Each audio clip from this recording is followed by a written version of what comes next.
Casa 2, un espacio en el que vamos a poder estudiar y divertirnos desde nuestros hogares. Hoy nos acompaña la maestra Andrea Flores y juntas vamos a tener el gusto de estar con ustedes en esta clase de lengua materna de quinto grado.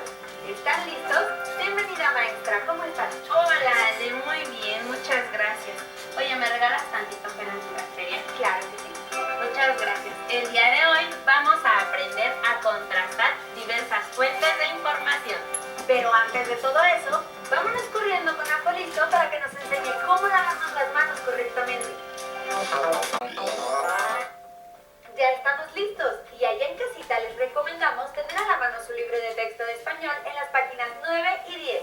Como les dije al principio, el día de hoy vamos a aprender a contrastar información en diversas fuentes. Y esta vez vamos a comparar dos textos históricos en dos diversas fuentes. Pero vamos a empezar con el tema. Primero, ¿ustedes saben qué es una fuente de información? ¿Sí? Pues yo recuerdo que la fuente de información es la que encontramos en los libros. Muy bien. Yo sabía que los periódicos. Bueno, de cierta manera ambos tienen razón.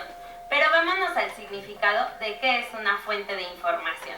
Una fuente de información, de acuerdo al diccionario de la Real Academia de la Lengua Española, es cualquier cosa o persona que proporcione información.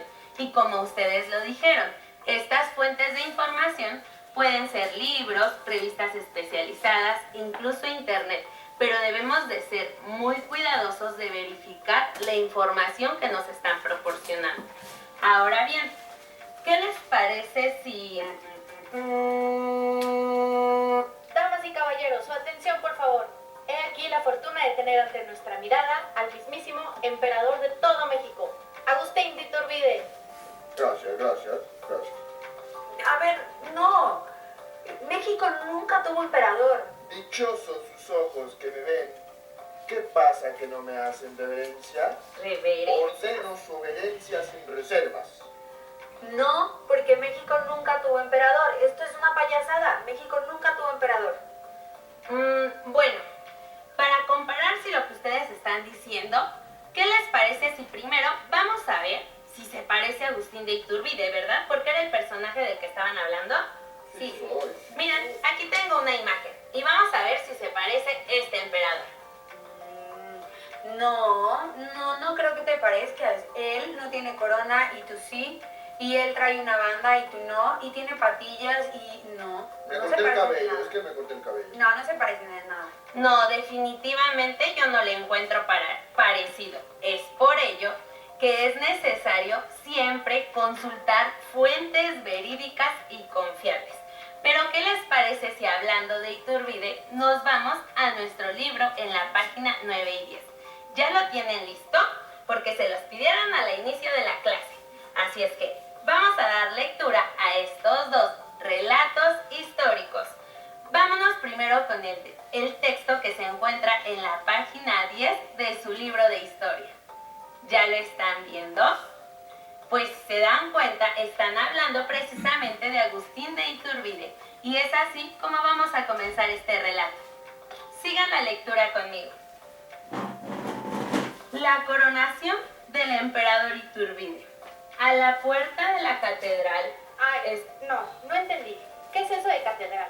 ¡Ay, qué bueno que me lo recuerdas! Fíjate que es muy importante que cuando leamos un texto subrayemos o señalemos las palabras que desconozcamos y después las busquemos en el diccionario para saber su significado. Esto nos va a permitir comprender de qué trata el texto. Por ejemplo, aquí tenemos la palabra catedral.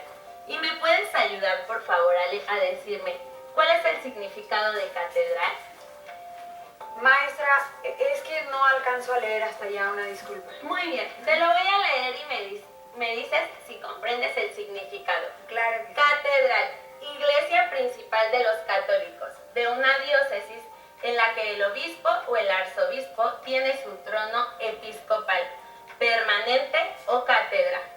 Generalmente se encuentra en la población de que la diócesis recibe su nombre y en la que reside el obispo. Es atendida por un cabildo de canónigos que se ocupa diariamente de la liturgia. Suele ser apreciada por la antigüedad de su fundación, por tesoros artísticos, históricos que conserva y por su valor arquitectónico. La fecha de su consagración y la fiesta de su titular se celebran litúrgicamente en toda la diócesis. ¿Entendimos el significado de catedral? Sí, me quedó un poco más claro. Bien, entonces los invito ahí en casita a que me ayuden a subrayar o señalar todas esas palabras que desconozcamos y las busquemos en el diccionario para conocer el significado. Asimismo, esto nos podrá ayudar a comprender el texto. Ahora sí, vamos a leer el texto de la página 10. A la coronación del emperador. La coronación del emperador Iturbide.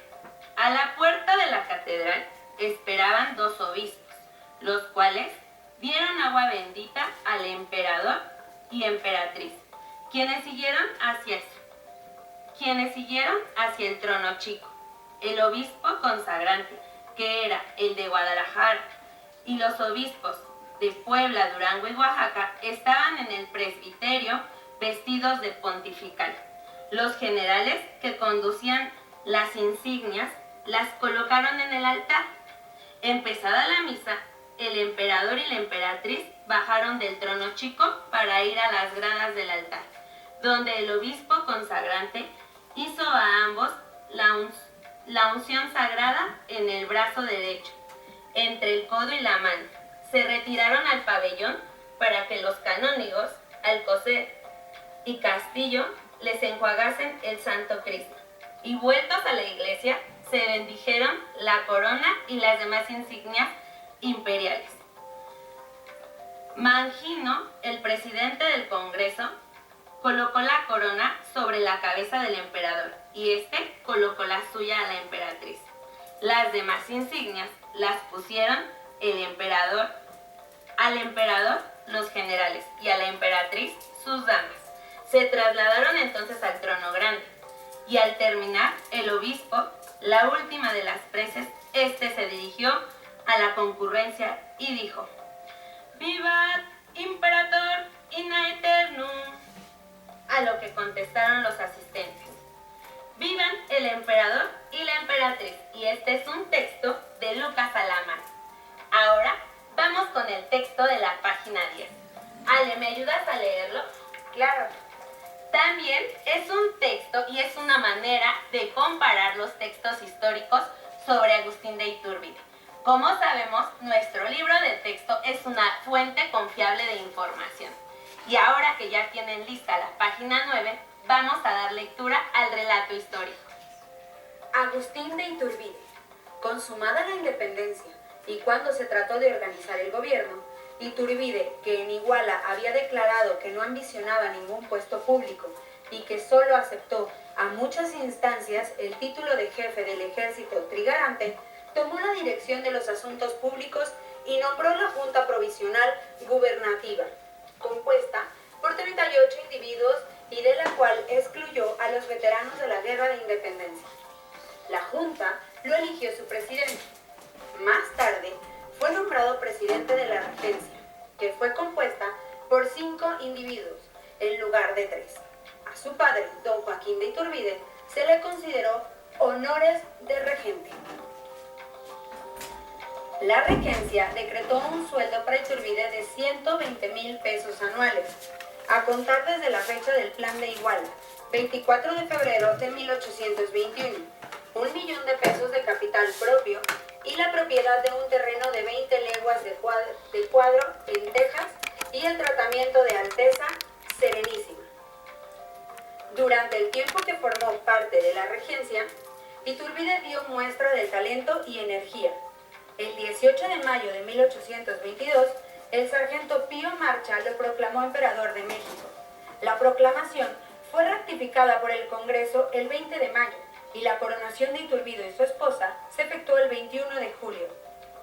Durante su reinado, Iturbide creó la Orden de Guadalupe, que fue más tarde restaurada por Santa Ana y después por Maximiliano. En el orden político tuvo muchas y muy graves dificultades, especialmente por parte del Congreso.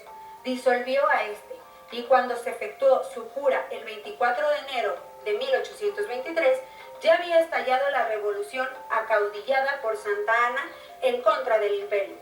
El plan de Casamata, que pedía la instalación inmediata del Congreso, el reconocimiento de la soberanía de la nación y prohibía que se asentase contra la persona del emperador, fue proclamado el 1 de febrero. El plan de Veracruz, proclamado por Santa Ana el 6 de diciembre de 1822, iba ganando terreno y por fin Iturbide presentó su abdicación al Congreso el 20 de marzo de 1823. Iturbide salió con su familia de Tacubaya, donde residía el 29 de marzo, y se dirigió a Veracruz, a vivir a Villa Guevara, propiedad de la princesa Paulina de Bonaparte. Pasó a Florencia y a Inglaterra. El Congreso mexicano, por decreto, el 28 de abril del mismo año, le había declarado traidor y fuera de la ley, lo cual era ignorado por él. El 4 de mayo salió de Londres con dirección a México y desembarcó en Soto la Marina el 14 de julio. Fue aprehendido y procesado por el Congreso de Tamaulipas y sentenciado a muerte. La sentencia se cumplió en Padilla el 19 de julio de 1824. Alberto Leduc, Luis Lara Pardo y Carlos Rounet, Diccionario de Geografía, Historia y Biografía Mexicanas. París, Librería de la Viuda de C. Buret, 1910, página 485. Muy bien, ahora ya vimos que tenemos una fuente confiable de información y aquí encontramos dos textos también de fuentes confiables. Pero vamos a ver cuáles son las características de las fuentes en las que podemos creer y son veraces. Primero debemos saber que se trate de una página especializada en el tema, que sean artículos que contengan el nombre del autor, el listado de las referencias o el listado de los sitios o libros en los que la persona consultó la información inicialmente. También que sea una revista especializada que se encuentre digitalizada o se publique de manera virtual. Otra característica es que sea tomada de una biblioteca virtual reconocida, como la de una universidad o la de algún instituto de cultura. Hay más factores que nos permiten reconocer las fuentes confiables, pero ya lo vimos ahora. Tenemos dos textos de Iturbide y con ellos podemos concluir que ambos hablan precisamente sobre la coronación de Iturbide. Pero si se dan cuenta, cada una de estas fuentes nos pueden dar diferente información del mismo suceso. El primer reto de esta clase es que ustedes describan cómo imaginan que fue la coronación de Iturbide, tomando en cuenta la información que ya leímos, y asimismo ustedes lo describan como si fueran espectadores de este acontecimiento. Ay, veo que está tosiendo alguien. No fui yo, Mente. ¿No? Tiene COVID. ¿Qué? ¿COVID? Oigan, y hablando de fuentes, ¿alguna de ustedes sabe qué es una pandemia? ¿Ya lo han buscado en algún lugar? Bueno, yo sabía que una pandemia es una enfermedad que se extiende en todo el mundo. Muy bien. ¿Qué otra cosa sabemos? Tu abuelita te contó algo, ¿no? Que hubo una pandemia. Tú me platicaste la otra vez. Bueno, yo te acuerdo. Me dijiste que tu abuelita te dijo que no es la primer pandemia, que ha habido a lo largo de los años otras pandemias. Pero ya sabemos que es importante consultar las fuentes de información. Sabemos que tu abuelita y lo que nos dice son datos importantes. Pero como probablemente ella no ha estado en esos acontecimientos, es importante que consultemos las fuentes de información verídicas. Y bueno, vamos con el segundo reto. Esperen, creo que ellos también nos querían decir algo sobre... ¿Les interesó este tema? Sí, a mí me interesó saber que Iturbide lo coronaron en una catedral. También a su esposa. Y que a mí me quedó súper claro que México sí tuvo un emperador, porque todos gritaban ¡viva el emperador, viva el emperador! Sí, muy bien. Además, otro dato importante que nos llamó la atención es que fue coronado en una iglesia, ¿se acuerda? Sí. Ah, bueno, pues ¿qué otros temas les gustaría conocer? A ver, platícame, ¿tú qué otro tema te gustaría saber? Sí me gustaría saber más acerca de la pandemia y qué otras pandemias ha habido antes de esta. Muy bien, ¿qué otros temas? Yo, por ejemplo, hablaría de frutas, quizá porque ya tengo un poco de apetito. ¿Y ustedes de qué tema hablarían? A ver, cuéntenos. A mí me gustaría hablar sobre mascotas. Muy bien. A mí sobre nuestro cuerpo. Muy bien, pues ahora que ya conocemos las fuentes de consulta verídicas, podemos investigar diversos temas. Y ahora vamos con el reto 2 de esta asignatura.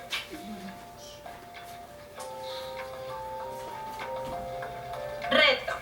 A todos los estudiantes que están en casa les hacemos el siguiente reto. Vamos a recabar información sobre el tema de Iturbide, para lo cual podemos revisar también nuestro libro de historia, pues ahí también encontraremos información sobre este personaje. Además, no olviden investigar todas las palabras y el significado de ellas para poder comprender todos los textos.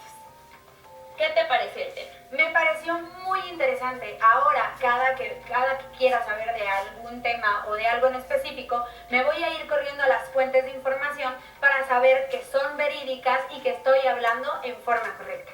Muy bien, los felicito y creo que quedó este tema muy claro. Hemos terminado con Buscando la Fuente, la importancia de contrastar fuentes. Espero lo hayan disfrutado tanto como nosotras. Nos vemos hasta la próxima.